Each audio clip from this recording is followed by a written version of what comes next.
All right, y'all, we are live with one of my favorite people, Debrena Jackson Gandy. Debrena, we are preparing for the Living Powerfully experience. And one of the things you and I have talked about, you're my coach. I'm a transformational coach, but you're my coach. So I brought in the best of the best, right?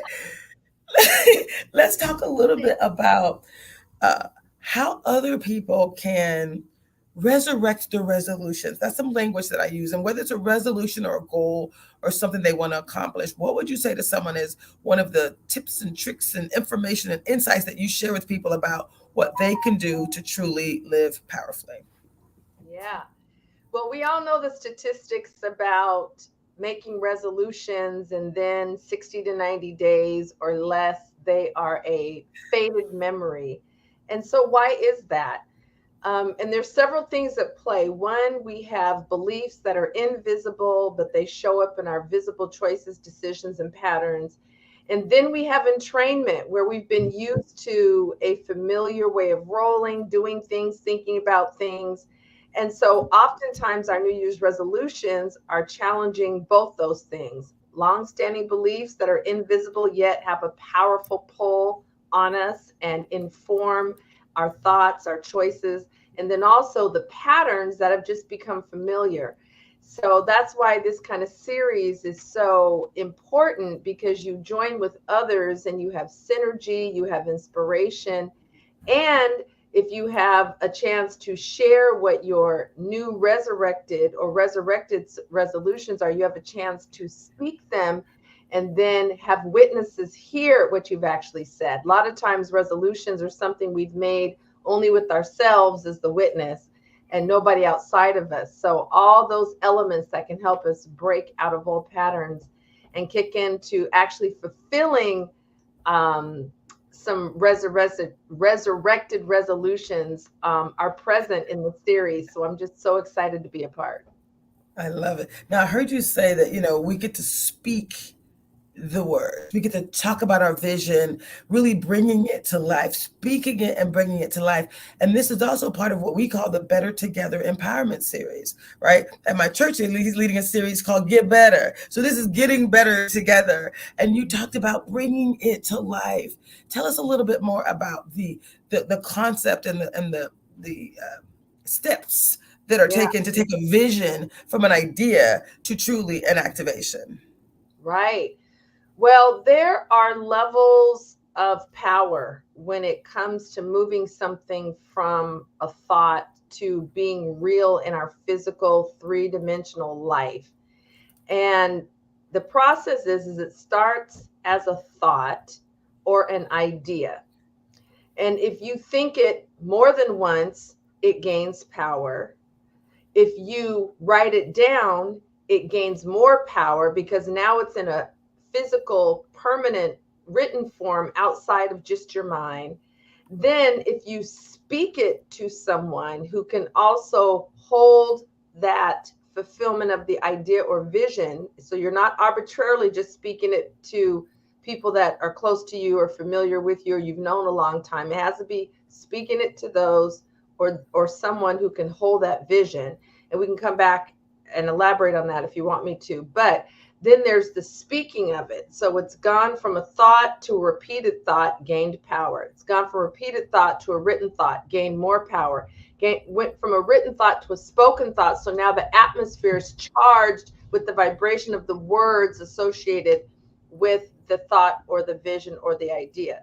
Then, if you have a witness, as I said, that can hold you accountable, not just hear it, which is powerful. So now it's you and another person that are aware of this. But then, if that person can also become an accountability partner and be walking out the process as you take the actions and make the choices and engage in the decisions that will move it into reality. And then when you do it in a group and all those steps are done in a group, that's even more synergy. Um, so yes, there are degrees of power in moving something from the invisible to the visible. Mm. I love this so much. What I love about you is that you're all about clarity. You're also about congruence, right? Being clear that what you say is aligned with what you do. And my very first coach, she used to say, Traci, you have to recognize how you show up, like how you show up for other people. And so we talk about something like called the saboteurs, right? Those things that you call the invisible, right? It's mindset, right? It's some of the beliefs that we have and patterns that we have that we just label them saboteurs, right? Not that they're bad things, because me being a controller and a hyperachiever, that's great. It helps me to accomplish things. But if someone else doesn't have those same tendencies, my energy could be like, oh, she is too much. Like she's a lot, right? And Right. so to talk a little bit about the importance of us looking at ourselves, like truly seeing ourselves and being congruent, being aligned, having what we say we want to really be like how we show up in the world. And there's nothing more powerful than that. Yeah. So I love, those are two of my favorite words, alignment and congruence. And as I teach about them in my courses and classes and to my mentees, alignment is vertical. So you have your vision, you have your values, you have the things that you say are important to you. And for those who have a relationship with God, it would be aligned with the God of your understanding and the values and that relationship as well. So that's alignment. And then congruence is where there's a matching between the private self or the personal self and the public self. So if one is out and about and positive and loving and dynamic and hugging on people, and the man or the woman, but then in their private lives they're cursing out family members and kicking the dog, or they're quietly have an addiction so that they can keep pumping themselves up to present a certain way publicly, that's incongruent. So congruence is where your public and your private match. There's no difference in how you show up, how you interact, how you relate, how you live, how you speak. um, and then alignment is with values and with the divine, if that is one of the relationships that's important to you. Alignment with your word, keeping your word and moving in integrity. So when you have alignment and congruence, where those intersect, that is high levels of personal power. Mm, wow. Are there Yeah. any final things that you want to say, Debrena, if you were to invite someone on this journey to live powerfully, to have an experience really for themselves, but the Yeah. value and the idea that this actually impacts everyone around you, right? That we call it this positive contagion, right? This sage contagion. You are more powerful, and so are people around you. Talk a little bit about that contagion, that opportunity, and why people should want to engage. Yeah. Well, that's the beautiful thing, is that energy moves outward.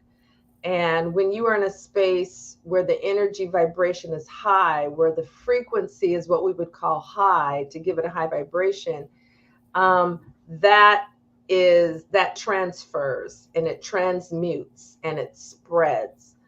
And a lot of times we're in environments where the vibration is lower than the one we're holding. And so then our energy drops. It starts to feel like a drag. It starts to feel heavy. We're the inspiration in the space instead of joining into a space where inspiration is the norm.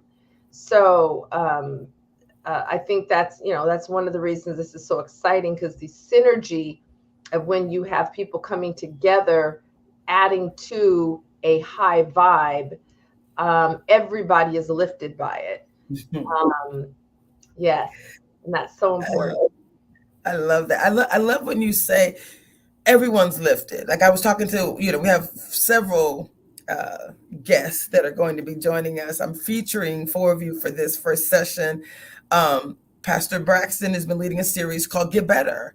And he started out with saying, where are you? You got to really assess where you are, that conversation with yourself about where you are. And then the question is, do you want to get better? Like, do you really want to get better? How is it possible? Because again, I was 100 pounds overweight. I lost 35 pounds, but I didn't really want to get better in that area. because it was my one thing that I allowed myself to do. I said I did, but I didn't really want to get better because I wasn't really ready to align what I said with Yeah. what I do. And so Yeah. I Well, think that kind of internal congruence or that internal alignment is so important as well. yeah. Well, I actually see two different questions. If you Mm-hmm. ask people, do you want to get better? 99% of us are going to say yes. We don't want to get worse. You know what I'm saying? So you want to get better, keyword want, most of us are going to say yes, even if our behavior is to the contrary. Mm. The question is, are you ready to get better? That's the Say, question where now here the contradiction comes in, or where the familiarity, or as you were talking about the weight release journey, where we still want to grab that comfort food at 10 at night, or the crunchy food at 11 at night, or so that means we're not in readiness yet. But want and mm. readiness are not the same. So do you want to get better? Yes. Why don't?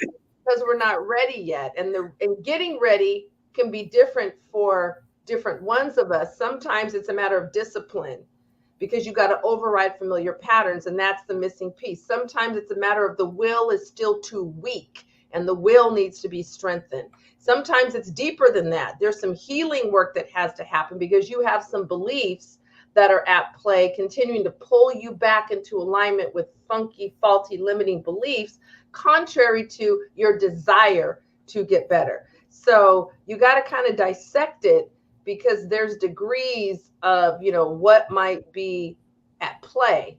Sometimes it's deeper than we may think. Sometimes it's just a will or discipline activation. Um, yeah.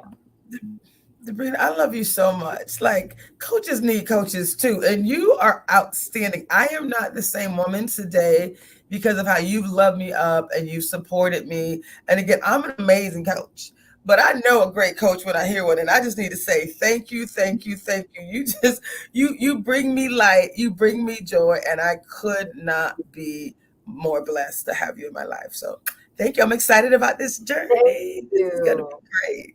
Yes. Thank you for doing this. This is awesome. And I'm No, glad to be part of it. Thank you. Thank you for including me. awesome. Now, you did say one thing. You said something about healing. Now, we are community healers too. We're transformational coaches are healing, and I'm bringing you in for a special session.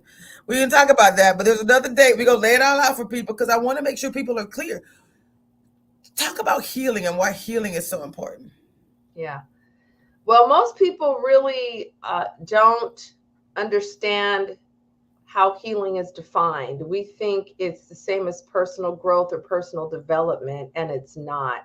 Mm. So when you are doing healing work, you are bringing in the heart, you are bringing in love, you are bringing in the emotions, and you're addressing and acknowledging the emotions that you're carrying in your mind, body, spirit system from past situations that are a liability and not an asset, that are creating a limitation or they're disabling you, they are not empowering you. And so when you do healing work, emotions are involved. Tears are usually involved because that means that movement is happening on the inside. And when emotions are moving and shifting and being released, that can be a very natural and beautiful byproduct of that. I call it, as we start to thaw on the inside, we can start to have tears. Um, so and most of us haven't done any healing work, and the healing 101 that I start with in my courses and my select courses and programs is Mhm. forgiveness work. So if there was levels of healing, which there are, then forgiveness work, which is a full 5-part process, would be rung one. And we all need to start there because forgiveness is personal liberation work, and it really is designed to liberate us mentally, spiritually, and emotionally.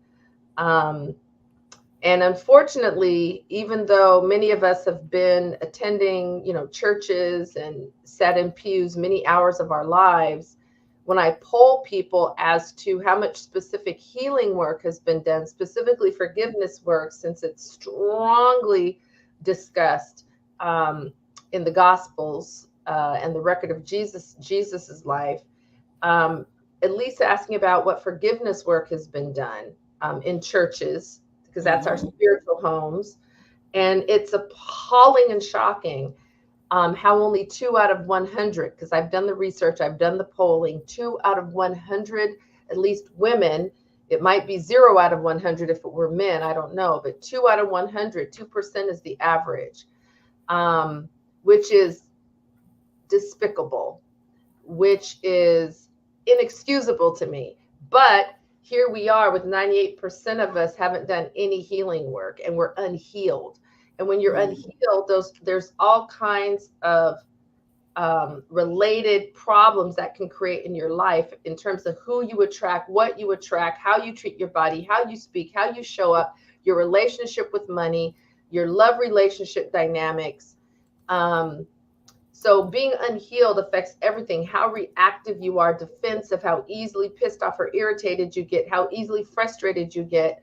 Um, so it affects everything and infects everything when we Wow. haven't done our healing work. And here we are as a culture heavily unhealed. Mm. Um, so Wow. healing is really critical in transformational work. Wow. I could keep talking, but I'm gonna let you go. Thank you very much. You're wonderful. I just love you so much. Truly. This is exciting. If anyone will can bring that next level of healing, it's you, because you've helped me as well. So I'm excited to bring what I know around this topic of being transformed and to bring you and others into this conversation. So just mwah, thank you, thank you. I love you, and I'm excited. We'll You're so welcome. Mwah. change lives together. Thank you. Bye.